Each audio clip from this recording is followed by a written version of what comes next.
Could Trump use Bitcoin to bail out the dollar? And could this move end up reducing Bitcoin's utility in the long run?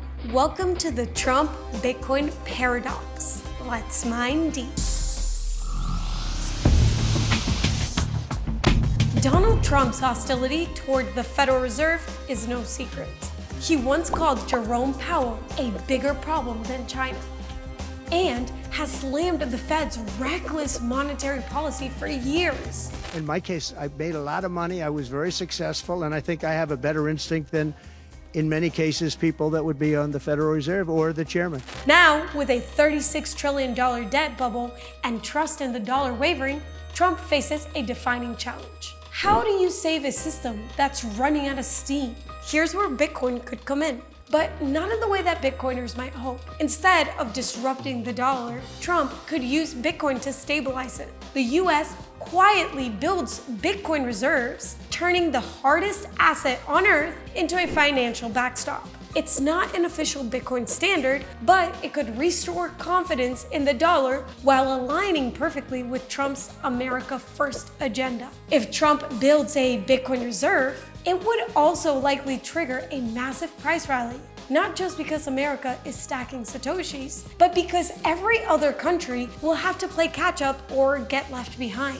Think that he's just bluffing? You can place a bet on this yourself on Kalshi, where you can trade on real-world events like elections, inflation, pop culture, and global financial trends. Want to bet on whether Trump's Bitcoin strategy will reshape the dollar? Will Trump do a Bitcoin strategic reserve? Kalshi makes it easy to turn your predictions into profits. But there's a catch to this Bitcoin-backed dollar plan. Bitcoin was designed as money for the people, uncensorable, borderless, and decentralized. If it becomes the foundation of the US dollar, all while other countries are gobbling it up, its utility as a global medium of exchange could wither. Why spend Bitcoin when the dollar is backed by it? Why pass legislation that makes it easier on a tax policy basis to spend when the government only plans to buy and never sell? Why protect privacy rights of individuals using Bitcoin when the government wants to centralize the supply? This is the Trump-Bitcoin paradox, a move that could stabilize the dollar but sideline Bitcoin's original purpose. It's a trade-off that raises tough questions for Bitcoiners. Would mainstream adoption under Bitcoin's terms boost Bitcoin or hollow it out? So why should you care? Trump's potential Bitcoin plan might drive adoption and send prices soaring, but it could also trap Bitcoin within the very system it was meant to disrupt. Holding vast amounts of Bitcoin doesn't mean you control it. BTC in a wallet is just that, a wallet. That said, centralization of supply poses risks. As highlighted in the block size wars, economic nodes run largely by volunteers are critical to Bitcoin's decentralized governance. However, if a large amount of Bitcoin ends up in a state-controlled reserves, the selfless motivation that drives many node operators could fade. Why run a node to validate a network that's shifted from challenging central banks to propping them up? Over time, this disillusionment could weaken Bitcoin's decentralized checks and balances, allowing centralized powers to steer it closer to the very systems it was designed to resist. So here's the real question. Are you holding Bitcoin to escape fiat or to reinforce it? Because Trump's plan might force you to choose. Don't miss Eric Trump Backstage. Welcome, everybody. We are here with the one and only Eric Trump, son of the president-elect, the next president of the United States, Donald Trump, the 47th president of the United States. So, Eric, well, I don't think it comes as any surprise that we love Bitcoin, we love crypto, we love the industry, and frankly, it's an industry that's been totally under attack. It's been under siege. You saw what Gary Gensler did in the United States to it. And my father came out and said, listen, stop this nonsense, stop the weaponization, stop the taxation, stop the illegal lawfare. We're going to stop it. And, you know, I mean, he frankly pledged to make America the crypto capital of the world. And, you know, I hope everybody understands it. If we don't embrace it now, we're going to be left behind. America as a country will be left behind. And any country that doesn't embrace it will be left behind. And, you know, we are at the parapet of really kind of a financial revolution around the world. You know, it doesn't make sense. The current financial system doesn't make any sense. It's slow as hell. It's expensive as hell. It's antiquated.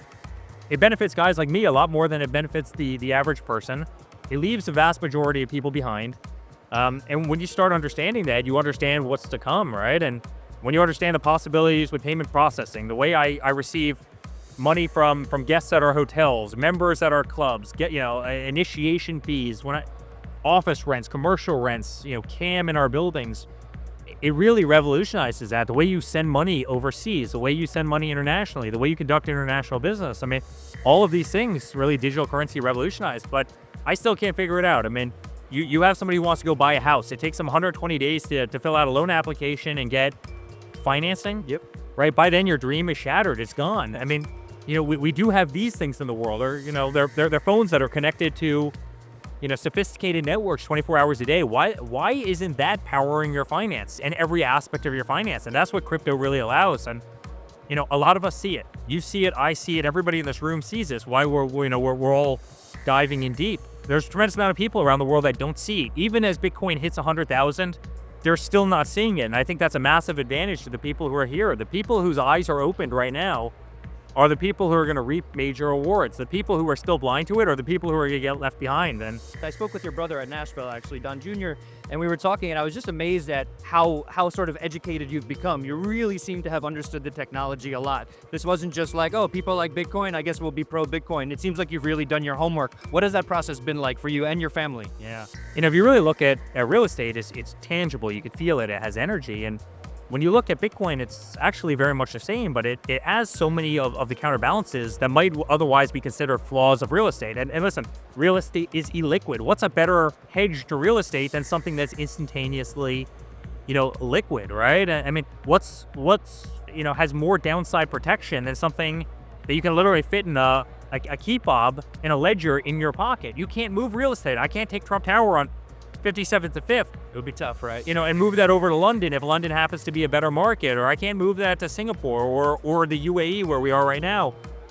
So something that can be transported very easily, right? It's digital currency. It doesn't have fees. There's no brokers. There's no bankers. There's no lawyers. There's no title companies. There's no middlemen. There's no risk of fire. There's no risk of floods or tornadoes or hurricanes, right? I mean, there's a lot of downside protections that crypto can have that real estate, being a tangible hard asset, it doesn't have. Can you talk a little bit about, you touched on it, but a little bit about the importance of the U.S. leading here? What signal is that sending to the world? And also just the idea of, it's just a fact that sort of the regulation that we put out there, oftentimes it gets copied and pasted, right? Just touch on that a little bit if you don't mind. Just what signal we're sending the world by saying that we want to be the Bitcoin/crypto capital of the world. We lead the way in everything we do. We lead the way in new technologies. We lead the way as a country in virtually everything, certainly in the financial system. We're doing so with AI. We certainly did so in the space race, right? All these things that America by de facto led in. And I think we're going to do that in the digital revolution. And I think we